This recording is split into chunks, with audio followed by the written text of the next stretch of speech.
शिवसेना उद्धव बाला ठाकरे के जम्मू कश्मीर के प्रमुख मनीष साहनी जी हमारे साथ इस वक्त बात करेंगे। और कुछ ही दिनों पहले हमने देखा था कटरा के मामले में उन्होंने जो है वो काफ़ी बड़ी मुहिम छेड़ी थी। कटरा में रोपे जो है वो लगाई जा रही है, जिससे वहाँ के कारोबार जो स्थानीय कारोबारी लोग हैं उन्होंने भी काफ़ी निंदा की उसकी और प्रोटेस्ट किया, और काफ़ी बड़ी सतह पर जो है वो उन्होंने प्रोटेस्ट किया। और उसमें शिवसेना ने भी जो है वो काफ़ी बड़ी जो है वो भूमिका निभाई हुई है वहाँ के लोगों के हुकूक को लड़ने के लिए। फिलहाल हमारे साथ मनीष साहनी जी जो है वो जुड़े हुए हैं, इनसे बड़े मुद्दे जो है हम आज बहस में लाएंगे। बने रहिए हमारे साथ। कटरा में रोपवे को क्यों रोका जा रहा है? वो दैविक स्थान तो है ही है, लेकिन एक टूरिस्ट डेस्टिनेशन भी है वो, और वहाँ पहुँचने के लिए हम सब जानते हैं कि एक बहुत बड़े रास्ते से जो है वो होकर गुजरना जो है वो पड़ता है, और उसमें कई घंटे लगते हैं पहुँचने के लिए।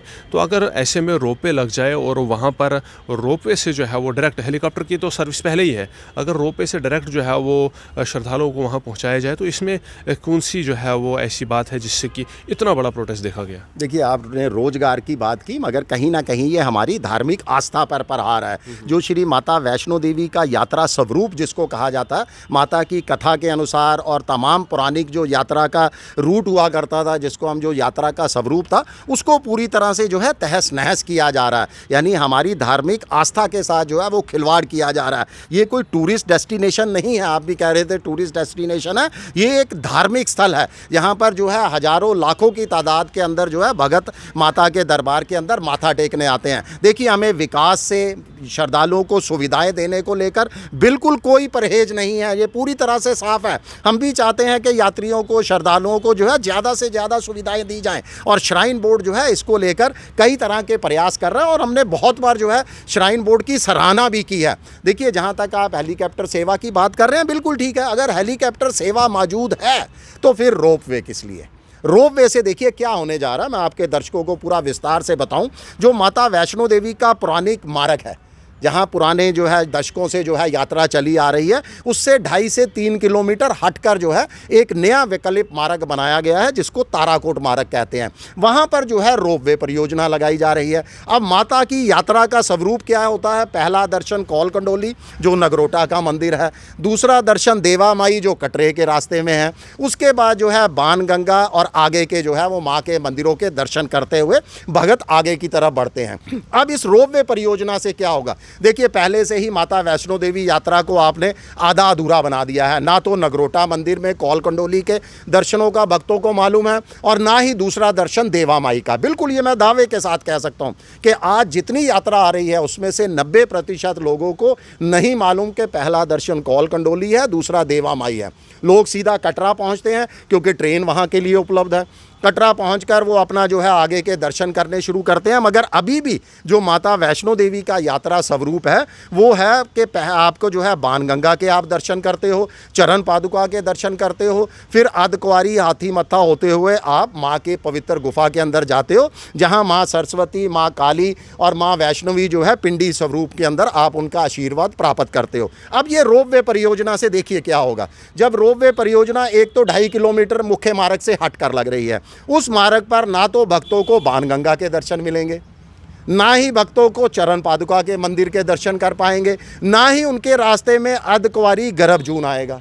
यानी सीधा आप यहाँ से बैठे गंडोला के ऊपर केबल कार में बैठे और 6 से 7 मिनट में आप सीधा भवन पहुँच गए। तो वही तो हेलीकॉप्टर वाले भी कर रहे हैं। देखिए, बिल्कुल हेलीकॉप्टर कर रहे हैं। हेलीकॉप्टर किस लिए लगाया गया था? हेलीकॉप्टर लगाया गया था कि जो लोग असमर्थ हैं चढ़ाई चढ़ने में, उनको जो है हेलीकॉप्टर की सेवा दे दी जाए। जो लोग जो है बूढ़े बुजुर्ग हैं जो नहीं जा सकते, उसके लिए जो है हेलीकॉप्टर की सेवा दी गई थी। ये सेवाएं भी तो जो गंडोला की सेवा है वो भी तो केवल अभी तक क्या है, हेलीकॉप्टर से बहुत कम लोग जो है इस तरीके की सेवा, मुझे मालूम है कि तमाम वीआईपी लोग ही अभी तक जो है मैक्सिमम इस तरह की जो है सेवा का लाभ उठाते हैं। दिन के अंदर 500-1000 लोग जो है हेलीकॉप्टर से चले जाते होंगे, 2000 लोग हेलीकॉप्टर से चले जाते होंगे। गंडोला से आप 15,000 लोगों को वहाँ लेके जा रहे हो, यानी लगभग 20 से 25,000 की रोजाना यात्रा है। आप 15,000 लोगों को गंडोला से ले जाओगे, इसका मतलब पूरी तरह से आपने यात्रा का स्वरूप तहस नहस कर दिया। यात्रा का जो स्वरूप है वो बंद नहीं ना किया जाएगा। जो ट्रेडिशनल वे है वहाँ पहुँचने का, चलकर जो जाया जाता है, जिन स्थानों की आपने बात की, वो बंद तो नहीं ना कर रहे हैं? देखिए, बंद नहीं कर रहे, दोनों तरफ चलकर जाने की सुविधा है। जब मेरे पास कोई सुविधा होगी, अगर मेरे पास गाड़ी अवेलेबल होगी, तो हर एक का मन करेगा कि मैं गाड़ी से ही जाऊँ, मैं पैदल क्यों जाऊँ वहाँ पर। कि आप जो है भक्तों को एक इस तरीके का सुविधा का लालच दे रहे हो। ये तो अपनी मन की मर्जी है ना, कोई पैदल जाना चाहे वो आज भी जा सकता है, कोई हेलीकॉप्टर से जाना चाहे आज भी जा सकता है। जो गंडोला की फैसिलिटी है यानी जो केबल का नेटवर्क लगाया जा रहा है वो भी फैसिलिटी लोगों की चॉइस का ही है, जिसको मर्जी है वो जाए। ऐसे में इसको धर्म के साथ जोड़ना या धार्मिक आस्था पर प्रहार कैसे जो है वो माना जा सकता है? आप चॉइस कैसे कहते हो? क्या भक्तों की मांग पर ये रखा गया? नहीं, श्राइन बोर्ड का निर्णय है, श्राइन बोर्ड के अधिकारियों का निर्णय है। और हो सकता है कि श्राइन बोर्ड में जम्मू कश्मीर के माननीय उपराज्यपाल जी चेयरमैन हैं, उनकी सहमति का निर्णय है। आप लोगों की आस्था के साथ कैसे इसको कह रहे हो कि लोगों का ये निर्णय है? लोग चाहते हैं कि गंडोला, लोग तो नहीं चाहते कि गंडोला लगे।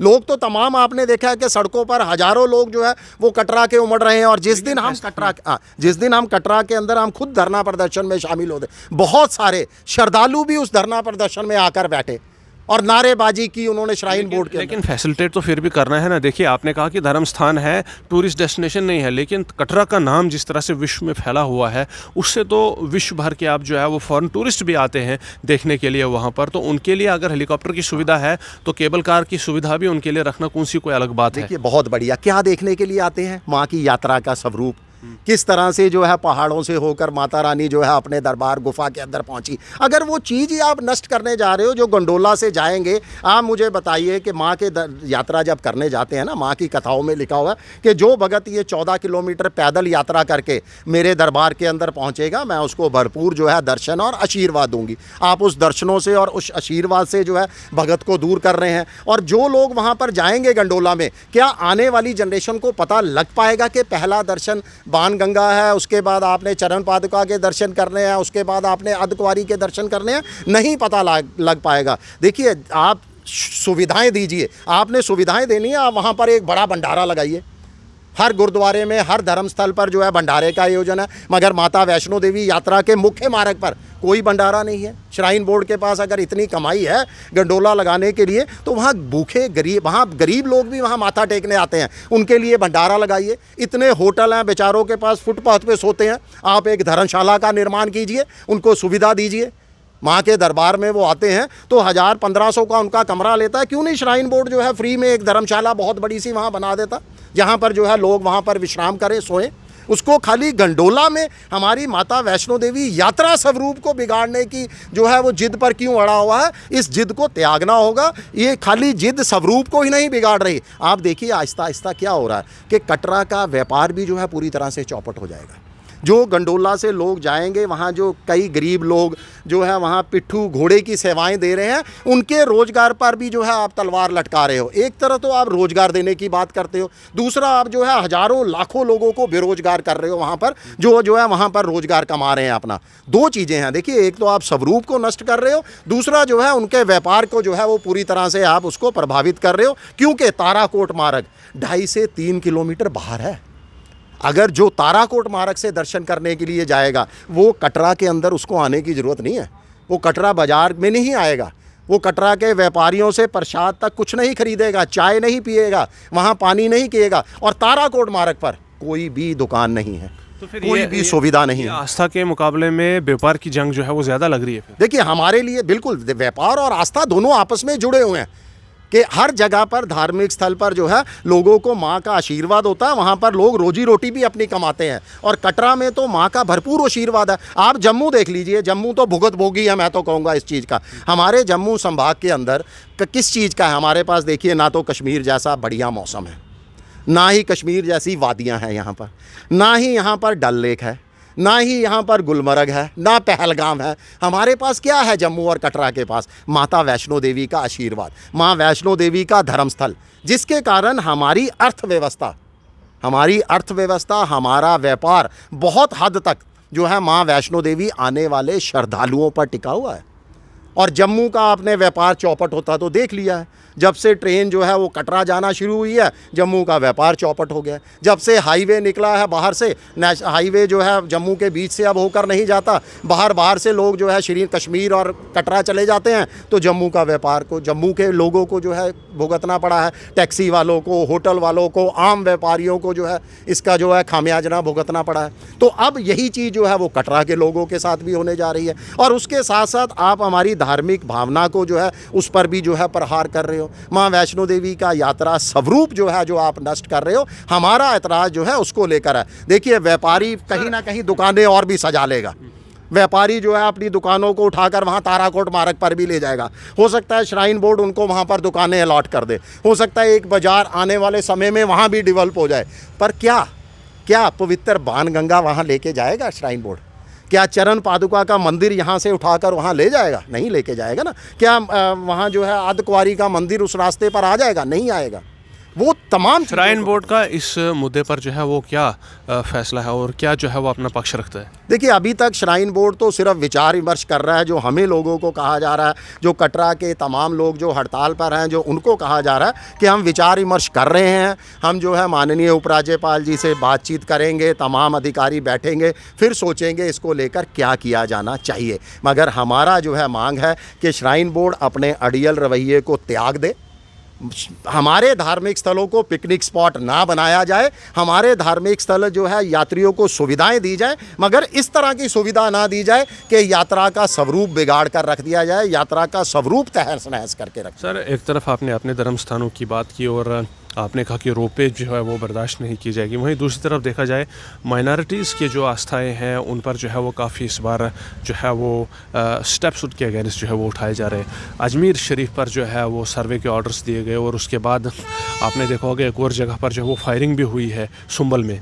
तो उस पर आप क्या नज़रिए रखते हैं? देखिए मुझे लगता है, मैं तो उनको संदेश दूंगा कि पहले दूसरे धर्मों के स्थलों में से नीचे से मंदिर को ढूंढना या शिवलिंग को ढूंढने से एक और सबसे पहले हमारा काम होना चाहिए कि जो अपने मंदिरों पर जो है प्रहार हो रहा है, जो हमारी धार्मिक आस्था पर प्रहार हो रहा है, जो विश्व प्रसिद्ध श्री माता वैष्णो देवी के मंदिर के यात्रा स्वरूप को जो है वो तहस नहस किया जा रहा है, उसकी तरफ मुड़ें, उस तरफ ध्यान दें, अपने हिंदुओं के धार्मिक स्थलों को बचाएं। बांग्लादेश के अंदर जो हिंदुओं पर जो है अत्याचार किए जा रहे हैं, जो वहाँ पर हमारे धार्मिक स्थलों पर जो है वो तोड़फोड़ की जा रही है, उनको बचाएं, उसकी तरफ आवाज़ बुलंद करें, ना कि दूसरे धर्मों को जो है वो किसी तरह की शक्ति पहुँचाकर, किसी तरह के आपसी भाईचारे में सेंध लगाकर वहाँ का जो है इस तरह का काम करें। बात करने के लिए बहुत बहुत शुक्रिया। कटरा में रोपे को लेकर एक बहुत बड़ा प्रोटेस्ट हुआ था, जिसके तहत वहाँ के जो स्थानीय कारोबारी लोग हैं वो सामने आए और उन्होंने एक बहुत बड़ा प्रदर्शन किया। शिवसेना ने भी उनका साथ दिया और इस रोपे प्रोजेक्ट को बंद करने की मांग की, क्योंकि इससे